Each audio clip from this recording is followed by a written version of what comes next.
Welcome to the My Friend the Friar podcast, and thanks for listening. If you like My Friend the Friar and want to support us, please consider subscribing or following us if you haven't already done so. And if you found us on YouTube, then don't forget to click the notification bell when you subscribe so you'll be notified of new episodes when they release. Thanks again, and God bless. Here, I forgot to close the door. Hold on.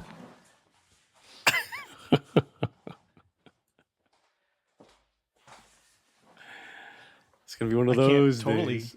Yeah, I can't totally close the door because then the cats will be like banging on the door trying to get in. Welcome to the podcast. Thanks for joining me and my friend the Friar, Father Stephen Sanchez, a Discalced Carmelite priest. Good morning, Father. Yeah.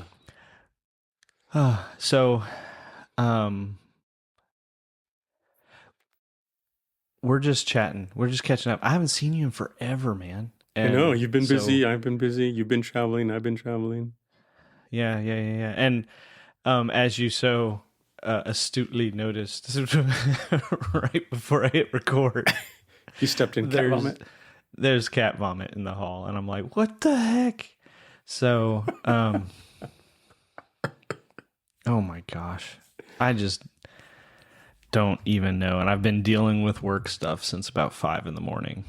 So that's fun. But I've kind of got it all settled down. So that's good. Most of the fires are out, or at least contained. Yeah. Everything's smoldering, but Okay. It's not out yet, but I can take time to talk to you. Good. I've got my 3rd cup of coffee, so. Oh, okay. You're ahead of me by 1. Oh, well, come on, man. Normally, you're the one who drinks more than me. Yeah. This is true. Yeah. Today's the kind of day I will just have antacids and stuff to fight the potential heartburn. I need the coffee. Yeah. So, goodness, what have you been up to? Yeah. How are you? What's going on, man? I was looking forward to Pentecost because I thought Pentecost would bring a respite, but no, still going at it. There's a lot of First Communion retreats, First Communion confessions, then graduations from 8th grade, both schools, graduation masses, and then also confirmations, getting ready for confirmations, confirmation retreats, confirmation confet. It's just been crazy. It's been crazy. So then Pentecost, and so then we've got Our Lady of Mount Carmel Novena coming up on the 16th, so I have to prepare for that. I'm preparing the mass schedules, the house schedules, the end of the quarter financials. It's been interesting. What's the name of the parish that you all serve? St. Mary of Carmel. Oh, how appropriate. Yes. So do you know the history of the parish? Like, was it there before the friary, before the monastery? No, it was something that we founded, actually. We were administering the parish, the old Our Lady of Guadalupe parish in downtown Dallas. And then one of our priests started a mission on the wrong side of the Trinity, on the poor side of the Trinity, for the poor migrant children. Started a school and a parish, a little mission school, and finally got established. So that was in the 40s. So we've been administrators of the parish since the 40s, but it's a diocesan parish. But we've been there since then, since the very beginning. Have they ever had a non-Carmelite friar pastor? Nope. That's pretty cool. Bertha's joined us. Her Yes, tail is Bertha. right up in front of the camera. So I've just been busy with that parish. Excuse me? How big is the parish? How many families? How many It's people not do you know? I wouldn't say it's huge. I'd say maybe 600 to 700 families. That's a good size, though. Yeah. Mostly, I'd say 90% Hispanic. Mm-hmm. A lot of them come from outside the territory. A lot of them, it's more of a heritage kind of a parish in that people come back, even though they move away, they come back, or they move out of the area. They come back. Some people travel 40, 45 minutes to come to the church because this is where they grew up, or this is where they went to school, or some connection, their family or something. So yeah, they're very, very loving community, very supportive, very service-oriented, very poor, very, very, very poor parish. Mm-hmm. So it's sort of like a shoestring budget, right? So it's sort of like we have to depend on volunteers for almost everything. We don't really have. We only have one full-time staff in the office, one part-time staff in the office. We have two part-time caretakers that help clean the property and stuff, and the church and the old rectory. So it's yeah, hand to mouth kind of parish. You watch every penny. You know what? I'm gonna come back to that later because I did write down some things that I just want to catch up with you and talk to you about. But there's something. It's funny that you're saying all that because one of the things down on my hey, here's if you forget things to talk about, don't forget you wanted to talk about this. There's something I'm going to come back to. So that's really kind of interesting. You just took a trip. Where did you go? Maybe a little plug for the place because that place was beautiful. Oh, yes. I took a couple of days to go and direct a retreat, a priest retreat outside of Fort Worth, south of Fort Worth, in Cleburne.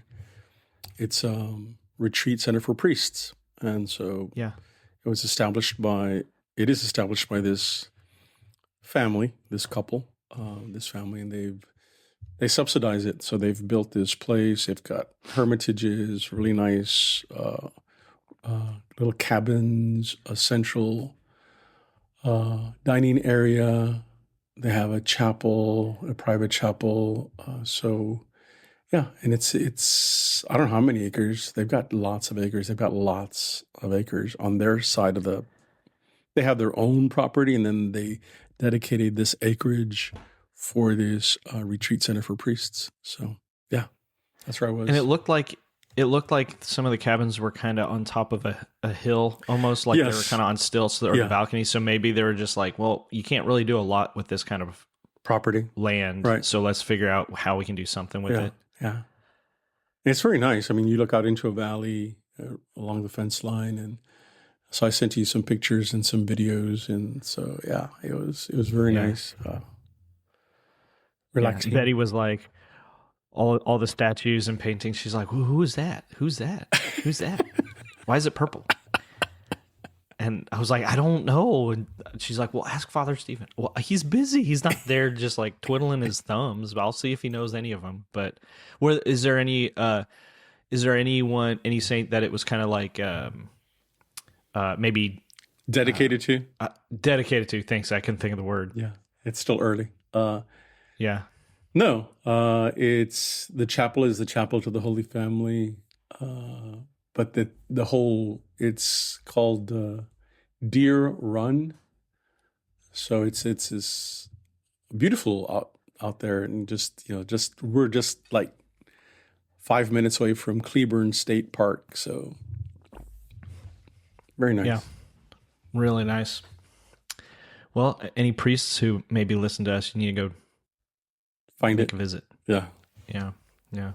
Anything been going on at Mount Carmel? I still see that drill behind you. You still drilling holes in the prison walls or whatever to hang my artwork. Yeah. But nothing major's going on. Just same old. Same old. Just administration, day-to-day stuff. Yeah. trying to survive the storms that have been coming through here, which have been really weird. This is such a weird summer. Yeah, and it's cloudy right now. It looks like it might rain again today. Yeah. Well, only real kind of update I have is, and I do want your kind of direction, spiritual direction on this, is I've declared war on the squirrels for our garden, but I'm not sure if it's justified. I know there's like the whole like just war kind of Theory. whatever it's called. Yeah. Theory. So it's like, because at this point now they have eaten more tomatoes than we have. And they particularly love them when they're green. So literally you can see, what's funny is because they're all indeterminate tomatoes, so they're a vine. So we've trellised them all up.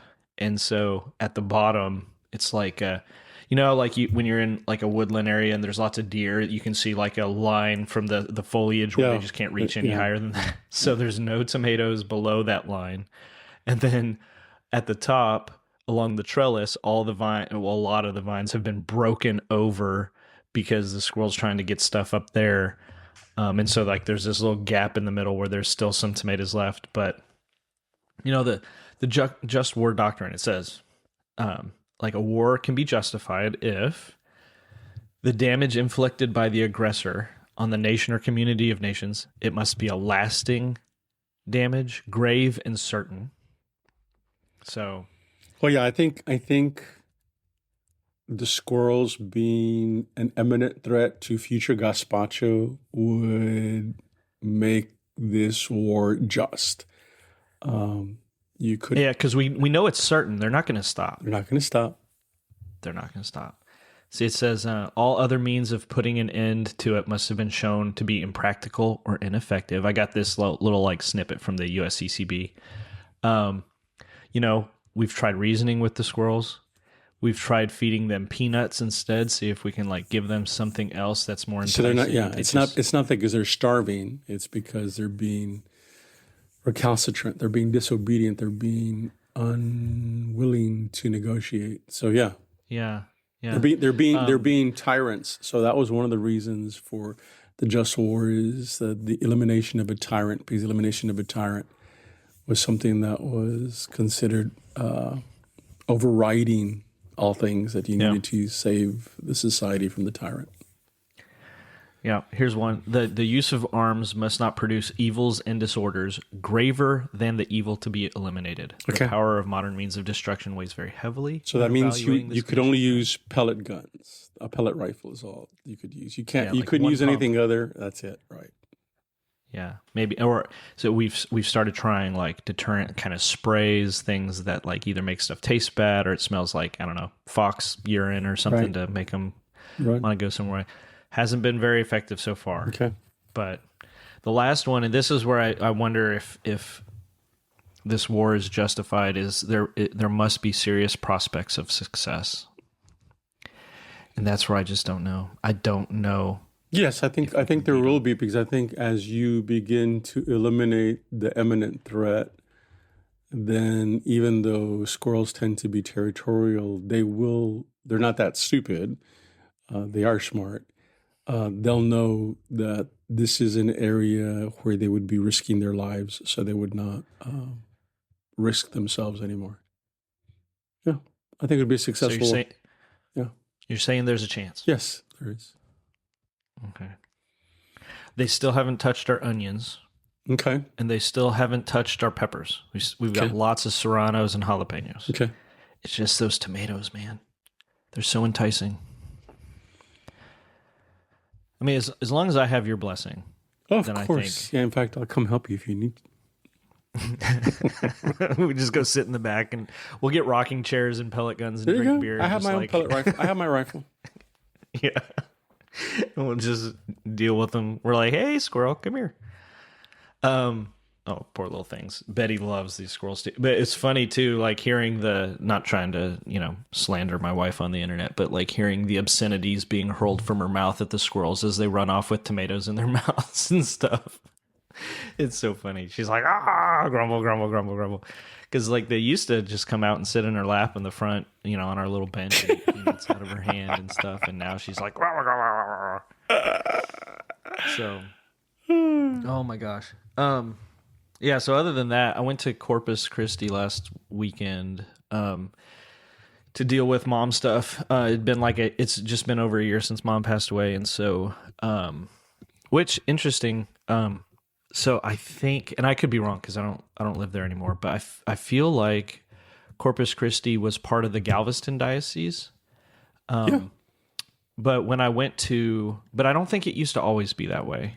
Like when I was young, and when I was there this weekend, I went to mass at the church where I grew up, and it was a confirmation Sunday, and so the bishop of Corpus Christi showed up. And that's how he introduced himself, not the bishop of the Diocese of Galveston, Corpus Christi, but just Corpus Christi. And he said like the cathedral's getting renovated and he hasn't even seen it yet and stuff like that. So I wonder if the parish or the diocese got split and maybe he's a new bishop. Because it is the Archdiocese of Galveston, Houston, and Corpus would be under Galveston, Houston. So they would still be under Galveston, Houston, but Corpus now is his own diocese. So yeah. But he would be what they call a suffragan bishop. He would be under the Archbishop of Galveston, Houston, right? And so who's now the cardinal is retiring. So we're waiting for a new. I think we're waiting for a new Archbishop for Galveston, Houston. Well, anyway, so like I said, I went down to Corpus this weekend, deal with mom stuff. It's been about a year. All my siblings went down. And I had a certain degree of, I don't know, stress. Nobody gets on your nerves like your siblings. Of course, right? So they know all the buttons. Yeah. So I was like, oh, this is going to be more fun than it really ever needs to be. But it ended up being really enjoyable. It was a good, pleasant visit. Side note, because mom liked this stuff, and that's the only reason I looked. We're over 8,000 downloads now, and the amount of countries that we've been downloaded in has jumped to 110 countries. Wow. Yeah, I was like, whoa, when did that happen? No idea. I haven't been looking for a long time. Okay. Anyway, that's pretty cool. But yeah, so it was fun just getting to hang out with my siblings. And we went to the cemetery. We brought mom and dad flowers. We went to the beach, took like a group photo. We went to mom's favorite Mexican food place, for dinner one night and stuff like that. So it was good. I got a lot of things that I took back with me. Is I found my dad's baptism candle from when he converted. And so question for you, what do I do with that? Like, should I just light it and let it burn down? Or like, is it a sacramental thing that it's like, you got to burn it or bury it? Or I would consider it sacramental. I would just keep it, right? Maybe light it on their anniversary for a little, prayer or something. But yeah, my mom used to have my first communion candle. God only knows what happened to it, but yeah. And then I also found my dad had a brown scapular, so I was like, oh, cool. So I got that, and then just kind of other various little things. Mom had a record collection. She left it to me, and so I was like, I don't need 100,000 records from the 60s or whatever. And so I went and picked a couple, and then I told my brothers and sisters, oh, y'all go pick now. And everyone's like, oh, look at this one. I'm like, take it. So it was fun. Kind of dealing with that, and it's a long drive. It was like a 7-hour drive down and a 7-hour drive back from Dallas. And so I was just thinking about a lot of stuff, right? Like Betty's getting close to retirement.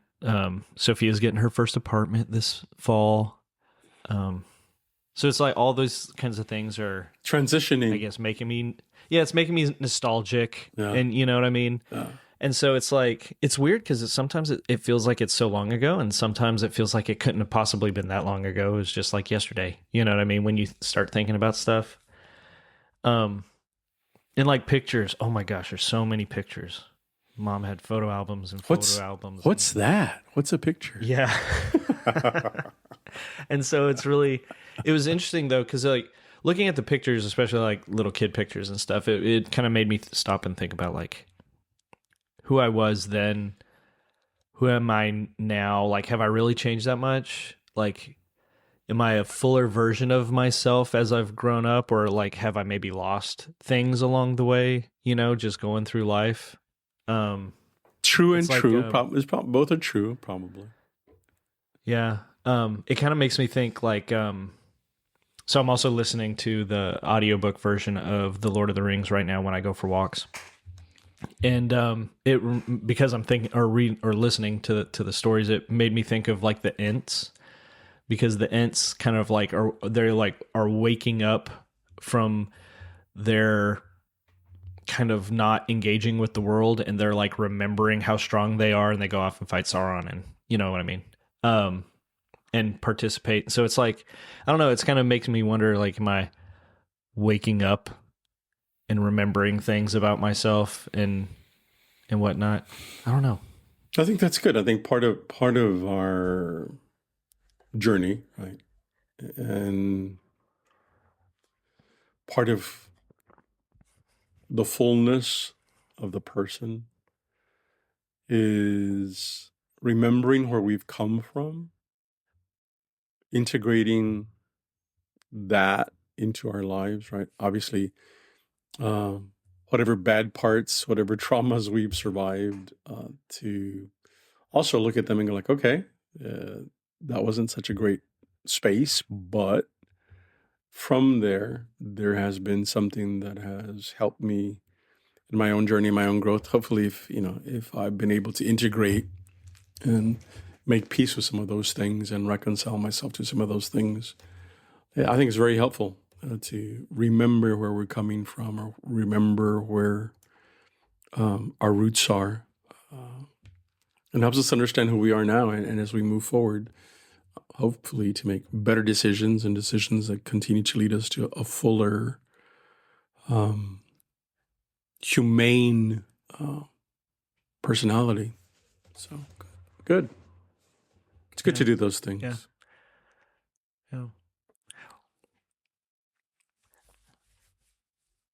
When did you join Carmel? Like what year? 83. Oh my goodness. You were like 12 years old. How'd you join when you were so young? How many friars were there when you joined? Do you remember? No. My class was 6. Wow. And look at you. Because you joined here in Dallas, right? No, in San Antonio. Oh. I entered in San Antonio. That's right. Yeah. That's right. And there were in the house, as far as I remember, there might have been 6, 7, 8 friars. I don't really remember. It was very weird, scary kind of a thing, right? So yeah, that was about. How many do you think were in the whole province? Between 30, I think probably around 30, 20 to 30. I don't remember that well. I didn't get to see that many as in the beginning, because we were in formation. So people in formation are always isolated from everybody else. So, yeah, it was interesting. I remember being in San Antonio when I entered the monastery there at the Basilica. Back then it was the shrine of Our Lady of Mount Carmel and St. Thérèse. They're in West San Antonio. As a postulant, that was the first step. 6 months as a postulant. I remember I used to sit next door in the refectory, in the kitchen, in the dining room. I used to sit next to Father Sebastian Valles, who used to be the provincial older gentleman. Now he was in his 80s, beautiful baritone voice. Oh my God, I used to love to hear him sing and chant the Mass. But very warm, generous man. And then there was Father Raymond, who was the provincial. And the only way you can describe Father Raymond is imagine Yosemite Sam in a Carmelite habit. And that's who basically Father Raymond was. It was interesting, very interesting. So. Did he have a spectacular mustache too, or just the personality? The personality. Oh, okay. The boots and the personality. So yeah. Yeah. We're that's funny. We're was it a semi-province still, or was the population such that it was a full province? It was a full province back then, yeah. Mm-hmm. Yeah. Who was your best friend, the friar? Like who like along the way, and like, is he still alive, or when did he pass away? If he's not alive still, a close friend of mine in formation was one of my classmates, Eugene, brother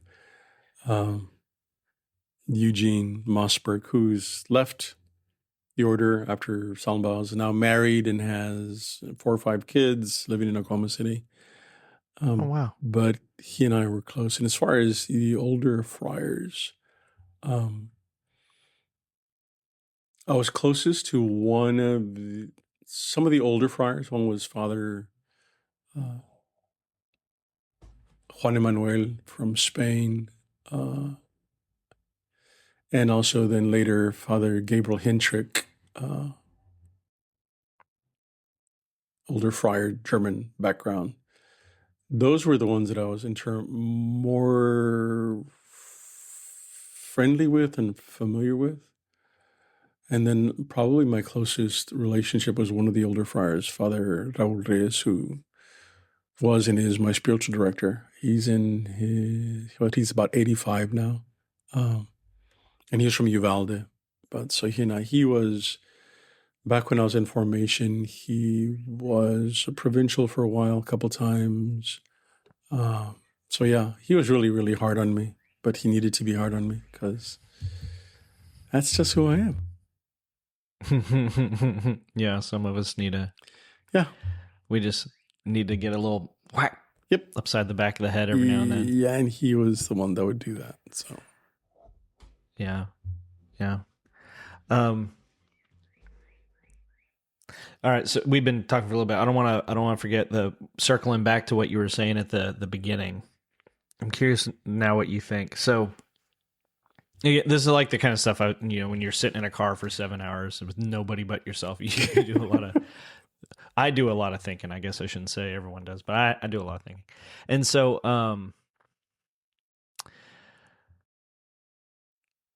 I've been noticing lately that there's like a lot of people interested in creating like online Catholic content, which I think is great. I think it's beautiful. There's a lot, right? Like everybody. Yeah. And like with us, we've always said we're just boys in the garage playing with our toys, right? Like this is about our friendship and learning a little bit, about our faith. We're not trying to do anything like super serious, right? I want people to know that y'all are still here in this part of the world. As kind of obscure as you guys seem to be, I'm still shocked at how many people in Dallas go, I didn't know there was a Carmelite monastery and stuff, which I guess means you guys are either doing something right or you're not doing something right. But I think you're doing something right. Right. Anyway, so I kind of wonder if like we're missing, when I say we, people who create online Catholic content, if we're kind of missing the point. The internet seems to be this really good way of losing sight of things. Oh yeah, I think so. Definitely. So I'm going to let me elaborate that thought. So it's like, because I'm not saying we should like stop making the podcast or anything like that, because it's fun. It's a reason to hang out. But like, what would happen if everyone who makes online Catholic content, if they stopped making that content for like 1 year, and all of the time and effort that they devote to making content, if they spent that time doing something offline for the church, like I went to the Council of Trent conference the other month, whenever it was. Explain what that is. Who is Trent? Because because he named it the Council of Trent, but it's not. You didn't go back in time. So, okay. No. So Trent Horn he's an apologist for Catholic Answers. He writes books. I've got some of his books too. Does really good work. A really good apologist. I've seen him. My favorite thing about him is I think he very charitably interacts with people. So it's not very argumentative. It's way more conversational kind of thing. Anyway, so his podcast is called the Council of Trent. So that's why he had the Council of Trent conference. And so very, very catchy. But anyway, so there's a lot of content creators there that were kind of sharing stories and talking about stuff. But somebody quoted at this conference, somebody quoted this other guy. His name is Keith Nestor, and he creates content. He was like a Protestant pastor converted to Catholicism, back in the day kind of thing. And I like his stuff too. He's very approachable, down to earth, kind of average Joe kind of thing, or kind of guy. But anyway, the quote whoever quoted him, the quote was, "Your content should come from an overflow of your spiritual life." I was like, oh, that's really... I like that. There's something there. Like, I'm going to think about that. But the more I think about it, and this now goes back to what I was saying, what if everyone would take a year offline and do something offline? The word content is the thing that bothers me, because it's like, it makes me feel like something's wrong. Like, should he have instead said your ministry should come from an overflow of your spiritual life, or your service should come from an overflow of your spiritual life? You know what I'm saying? No, but I think you're touching on something that I myself I struggle with, right? And when we began this, remember the whole conversation you and I had in terms of like, I don't want to get caught up into algorithms and worrying about this and worrying about that. And like, no, I'm not going to get into platforms. I don't want to have anything to do with any of that. I'm not interested in any of that.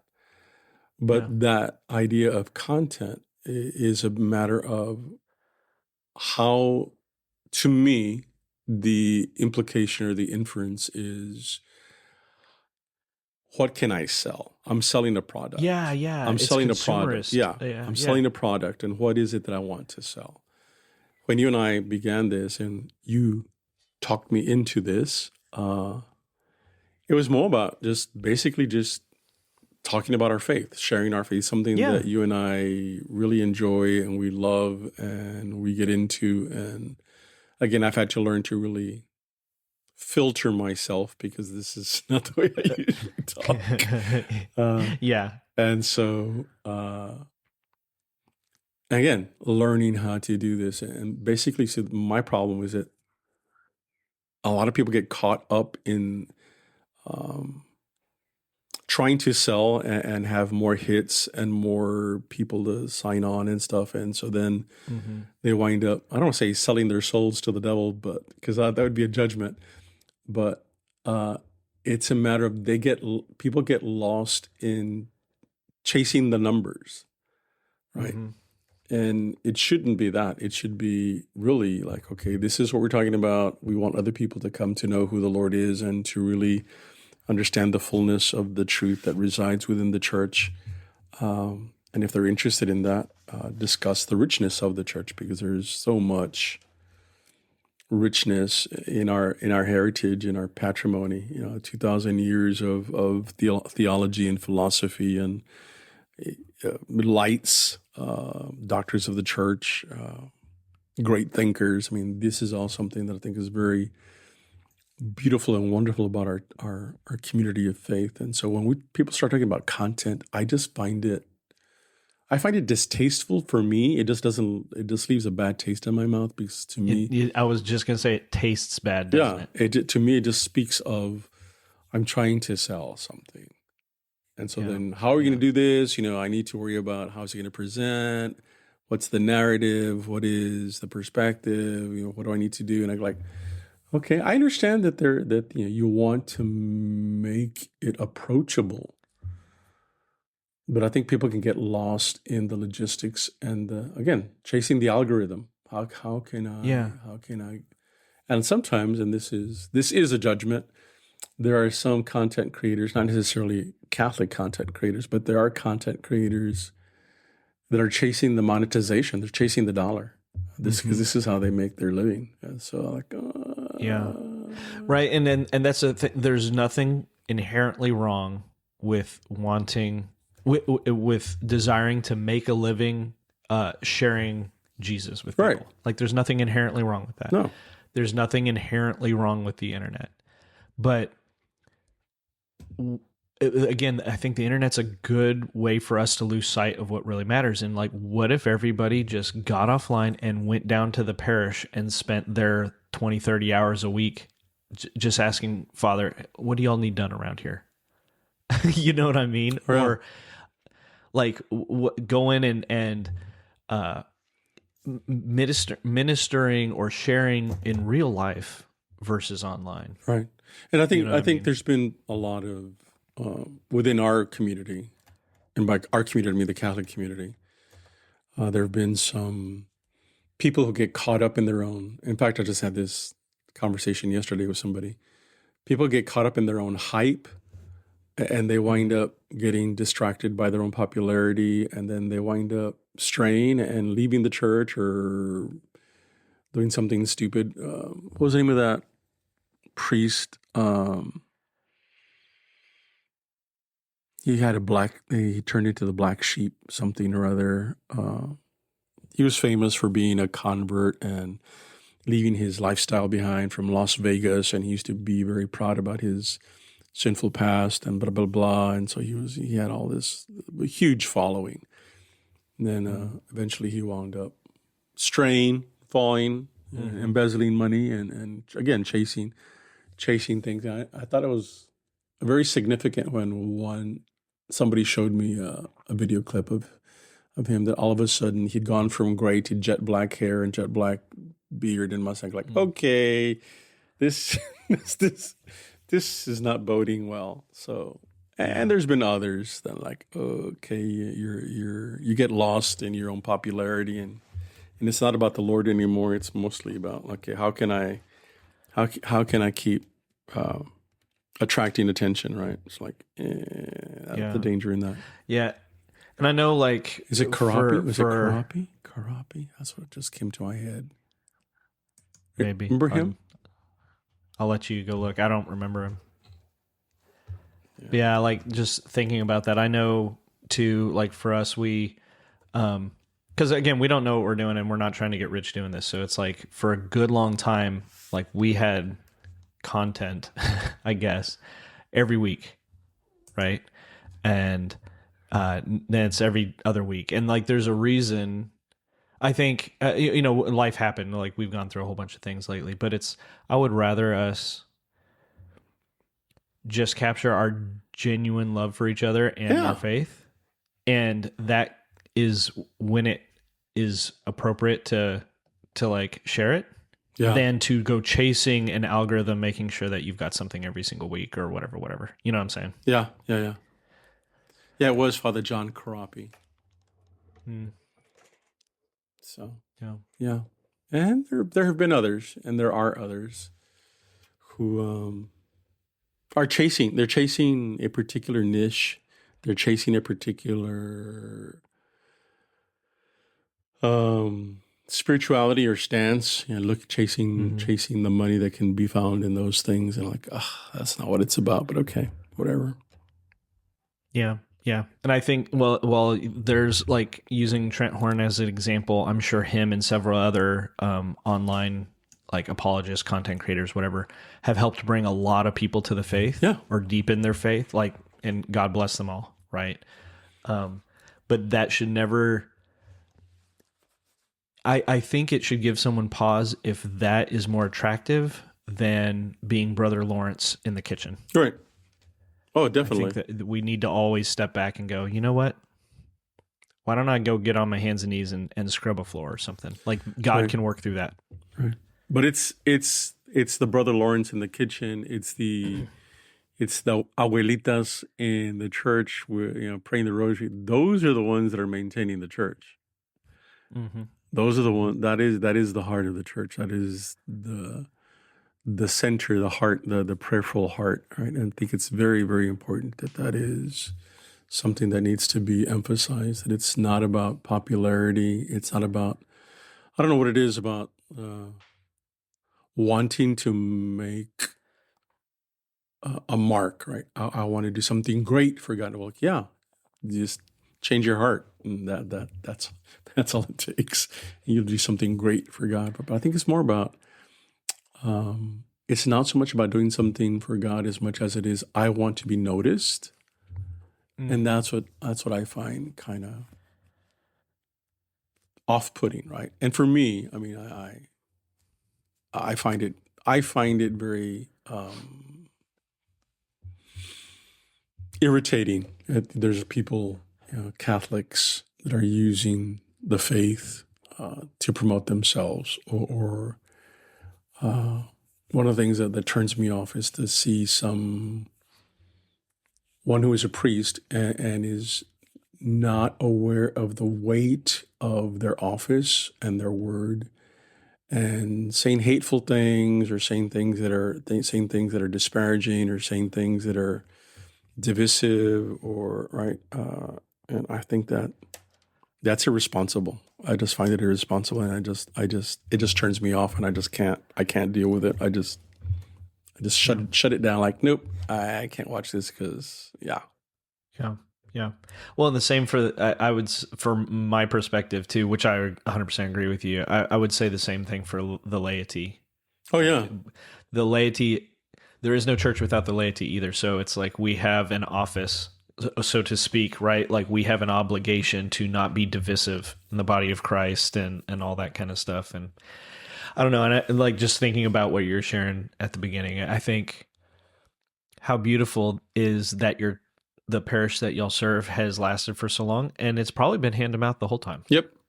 Yeah. And that's probably exactly the way it needs to be. Yeah. Yeah. You know what I mean? Yeah. In fact, we always like, okay, so we're going to be having a finance council meeting this coming Saturday to approve the budget for next year. And so our budget is like, 1/10 the budget of a parish in the north side of Dallas.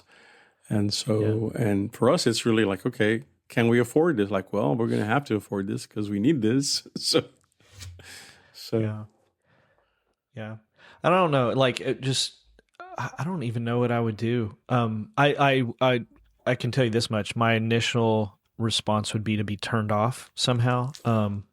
If, I don't know, you and I released some episode that went viral and had like millions of listens or whatever, and like we got big somehow, something about that would turn me off. I think it's maybe the fear of getting lost. You know what I mean? Oh yeah. It would be cause to pause. Yeah. That's not to say that anyone who enjoys listening to us shouldn't share. It's just, right. I think we all need to be contemplative. Right, but I think part of it, and for me, it's being responsible. I think a lot of people are not responsible, and a lot of people use the platform, any platform, to push their agenda, to push their preference, and not really enter into dialogue or enter or address our faith in terms of what is the overall teaching, what is the teaching of the church, and what there are parameters, and so there's this wide parameter that you're allowed to wander around and investigate, and so and that's completely permissible. That's absolutely permissible to do that. So. Yeah. Well, Father, I see we've been talking for a little bit, and I need to go checking back on stuff. So I think this is probably a good place for us to go make sure that the smoldering fire hasn't. Yeah, it's like have you seen the meme, I guess, thing where there's like the little dog drinking coffee in the kitchen, but like everything's on fire around it? Yeah. Like, this is fine. Yeah. That's that's probably what I'm going to go back to. So. Anyway, okay. All right. Well, God Father, bless. I love you. Thanks for spending a little time with me. Love you. And we got to get together soon. We got to go Yeah. get a cheeseburger or something. Yeah. So And maybe we'll look at record calendars. record our theological discussions while we have our cheeseburger and beer. Yeah. I love it. Okay. Okay. Well, everyone, thanks for joining us. And Father, I'll see you soon, I hope. God bless. All right. Bye.